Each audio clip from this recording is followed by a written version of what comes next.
So Dan, when you go back and you look at the film, what are some things maybe you picked up on you guys can correct moving forward? One thing is all the fouls, the penalties that we had. We had too many for too many yards, all the personal fouls and things, and we missed some things on offense. I know that they did a lot of late shifting after you guys did your checks. I'm sure you're going to see a lot more of that. So how do you prepare yourself to defend that? One way we can prepare ourselves is do it in practice, do it all through the week, and once we get the game day, we'll be better at it. Coach Getzy said there was just a plain lack of focus across the board. Why do you think that was? I think it was just the first rowdy environment because it was loud on the field and some guys wasn't used to that. I even had to hold my right type of hand because it was so loud out in the stadium. So I think that played a part of it, and just guys were just anxious. What's the emotions like this week with Coach Mullen coming back and a lot of the former assistants that y'all used to work with every day?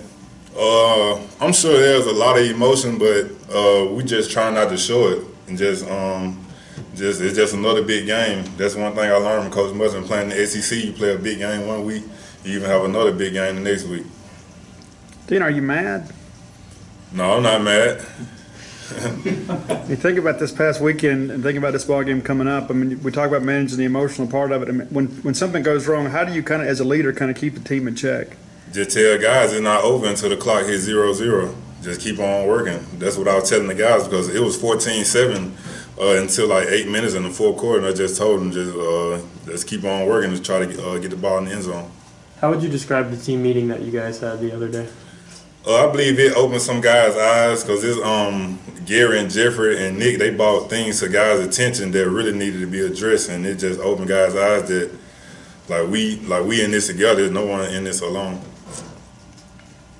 Have you talked to some of the guys since that meeting, and do you feel like the spirits have sort of been lifted, so to say? Yeah, so I believe the spirits have been lifted because today in practice it was great energy again. Because last week we all had a good practice, but just on Saturday things just didn't go our way. But we approaching this week the same.